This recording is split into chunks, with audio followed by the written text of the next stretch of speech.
In the UK, like elsewhere in the world, increasing interest in China means there is an ever-growing demand for people with Chinese-related skills. This recruitment fair reflected that trend.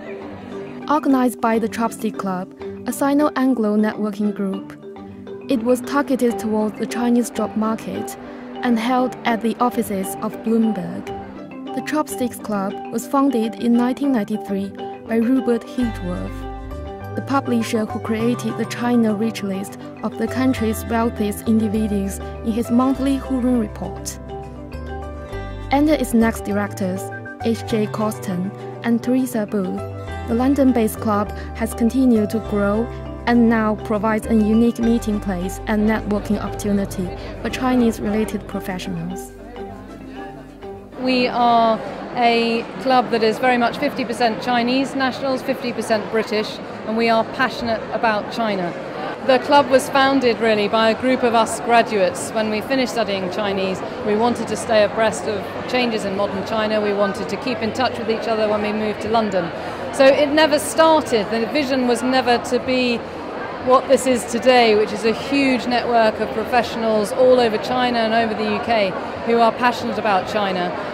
But it was more just a small group of people. But through word of mouth, through reputation, through goodwill, we have become a very well respected and trusted group of individuals who are working across all the industry sectors and working in Chinese companies, wanting to work in companies that have a China strategy, and we do our best to support learning and develop and understanding through our initiatives. Part of the club is we have Mandarin lessons, so we help people learn to speak the language.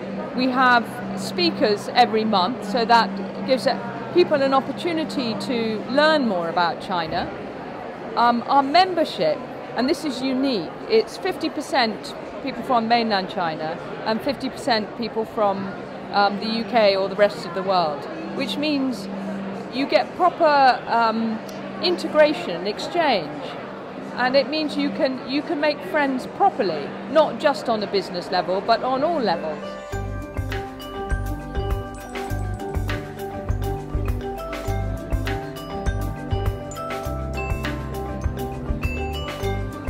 This is our second Chopsticks Club China Skills recruitment event. We realised 2 years ago that China obviously was emerging more and more onto the world stage, and that not only Chinese companies but multinational companies and small enterprises need China-related skills in order to be able to build their business in China, but also to accommodate and to look after and service Chinese customers here in the UK. So we decided it would be a great initiative to stage one of these events, and we hoped for 180 job seekers and 12 companies, and we achieved the target number of companies, but this year our target was for 20 companies to participate and up to 300 job seekers, and I am convinced that we will achieve that level of job seekers. You can tell behind us in the room here how many people are here. Many of them are Chinese, responding to this great opportunity to meet companies face to face who really are building their brands and their businesses in China and wanting to attract more customers to the UK. So we really hope that this will become an annual event, and next year obviously we'll need to find a space that could accommodate more companies, but maybe next year it's 30 companies and 500 job seekers. The companies had to be wanting people who could speak Mandarin.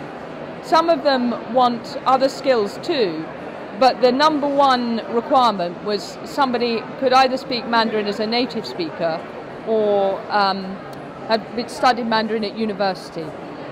And you know, some of the jobs, obviously, it's only a native speaker who's Chinese who'd really be able to do that job.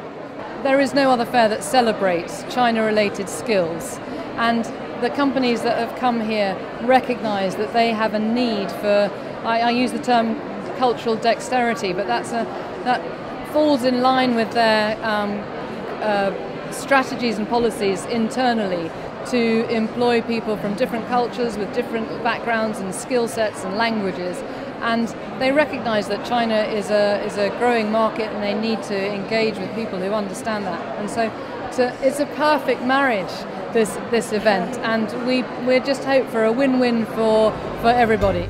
The event attracted hundreds of native Mandarin speakers as well as non-Chinese nationals who had studied Mandarin. While the majority of the job seekers attending were new graduates, there were many experienced professionals there too, seeking advice and information. I do international business studies as a degree, so I think this is a very good opportunity for me to come here and meet the potential employers that will be recruiting globally. So more international vacancies and more links with China, because I can speak both Mandarin and Cantonese. So I think that's my main objectives for the day, and I found it really, really useful. I do believe in myself in terms of securing a graduate job. I've already got a job already, so that is a one-year graduate intern. So I'm now just looking for opportunities beyond that, getting ahead really. 我现在有一个 internship 在 Aon 里边，在维也纳的 Aon， 不是这边伦敦的。我想让他帮我调过去到了伦敦来。我觉得在英国中国人很多，而且中国人的职业就是说很多中国人在一个很好的职业里边上班，比如说是在 financial analyst 或者是accountants 或者是 lawyer， 都有很多中国人。More than 20 multinationals and Sino-Anglo companies attended the job fair, seeking to fill positions in China or the UK across a variety of sectors, including the media, law, engineering, telecommunications, aviation, and accountancy. The Chinese telecommunication company Huawei is one of the largest in the world, employing more than 150,000 people globally. It expects to increase its workforce by 700 in the next 5 years. And its communications director explained what Huawei looks for in its employees. Well, Huawei has actually been in the UK now 12 years, and we employ nearly 900 people in the UK. We're working with every telecommunications network in the UK, and so actually the skills we're looking for are right across the whole sort of marketing, from finance, HR, engineering, sales, a whole range of skills, but they are highly skilled roles. Huawei as a business is that's led on innovation and meeting our customers' needs. So that's we'd welcome, ultimately we're looking for people who share that or want to work for a business where 70% of our employees in the UK are recruited locally. We come from China, we are a Chinese business, but we're also an international business. And our job when we're recruiting and looking for people is looking to bring in the best talent and the person who suits that role the best. That's our job, whether they're Chinese, British, Mexican or whatever. Britain, the UK is well known for a very good higher education sector. A lot of people, not just from China, but from across Europe, and North America and elsewhere in Asia and Africa, want to come and study in the UK. So I am sure that the UK universities are producing people with the right skills and the right attributes. But here you're looking for people who've done something extra beyond just their degree. What more do they bring? What more can they offer Huawei? A lot of this discussion today from all these there's British businesses here, Chinese businesses, and they're all saying the same thing. We compete in an international marketplace, and the competition for graduates and the best graduates is an international competition. With the increase in the Chinese consumer market for luxury goods, there is a growing need for people with Mandarin skills. Selfridges, as one of the world's leading retailers, has a steady demand to find such staff to fill vacancies in both its sales department and the head office. Well, obviously we have a huge international base of clients that we see regularly. We see them on an annual basis. So for us, we steer a lot of our business plan around the Chinese calendar to ensure that we're offering exactly what our Chinese customers are looking for at the right time of year. So for us it's very important to be on point with what's going on in the Chinese market and to be able to relay the kind of products that our international customers want, which is why we're always looking for Cantonese and Mandarin speakers so that we can enhance the level of service that we give. We have a very high level of job seekers currently. They come from a diverse background. We see people who have both a very strong background in retail already, and sometimes they have just a very strong passion for fashion. And for us as a fashion retailer, those two are exciting prospects for us.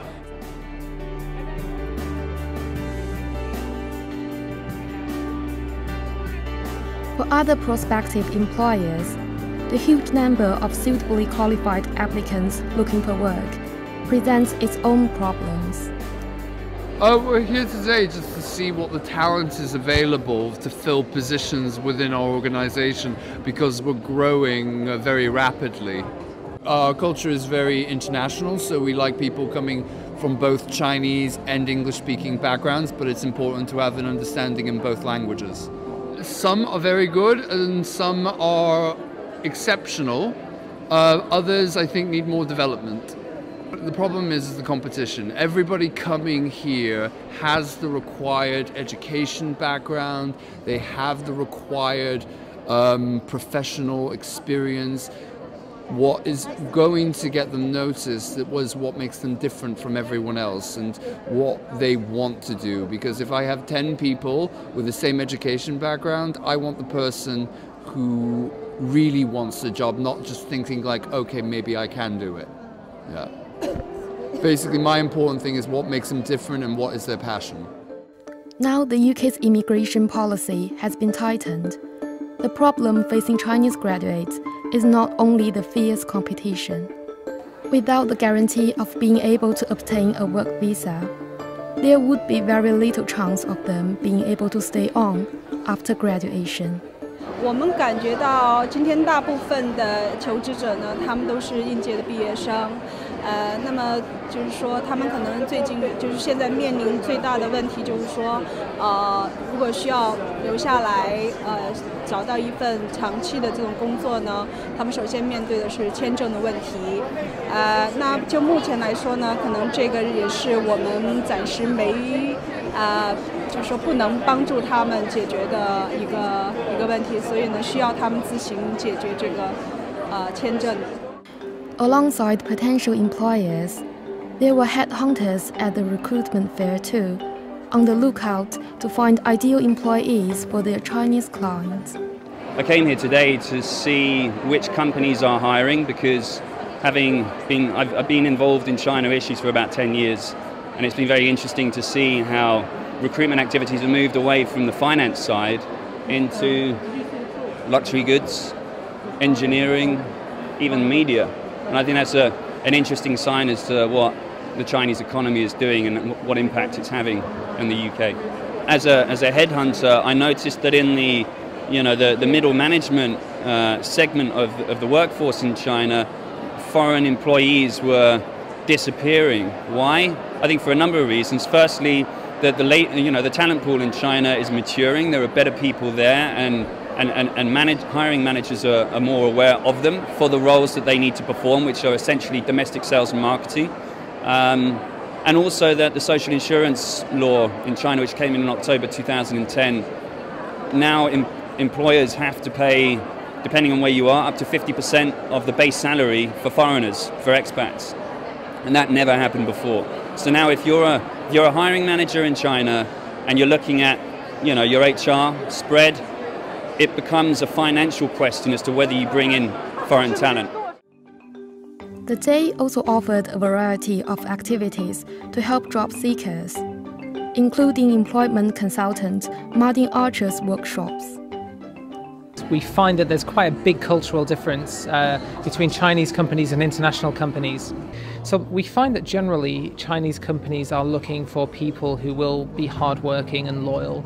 And when they're recruiting graduates, we find that they're looking for people who've graduated with a similar degree. So if you want to be an accountant, you've got an accountancy degree. Now, this is very different in the UK, because in the UK or in international companies, often companies say you need to have a good degree, but what the subject is doesn't matter. Companies are looking for people with the right potential for the future. So in international companies, there's much more of a focus on training. So because for graduate schemes, they're wanting to take people on, help them develop their skills and build them up to be those future leaders. So in a Chinese company, you might have an interview and then get the job.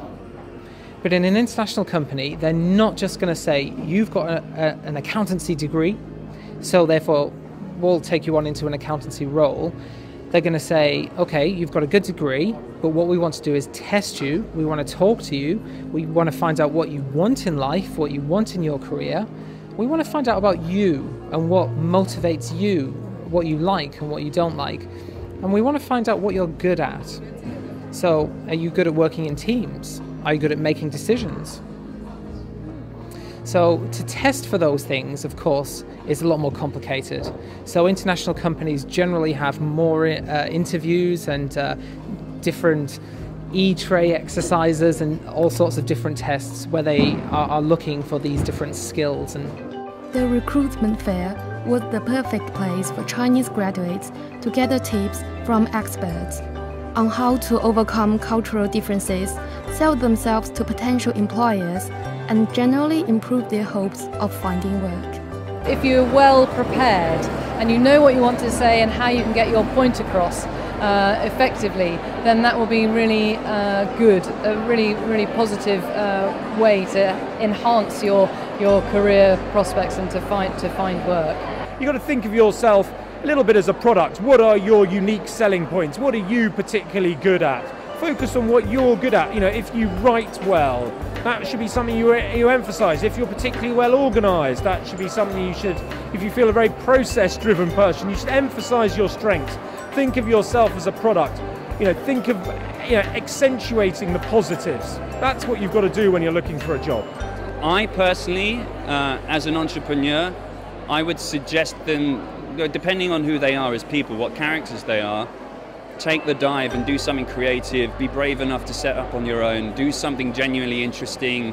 Don't necessarily get a job just for a job's sake, because I believe, particularly in China, there is enough creative capital there to make amazing things happen. My suggestion is find out what you want to do and go for it and be passionate about it. Being sort of unsure about what you want to do is going to make people forget about you.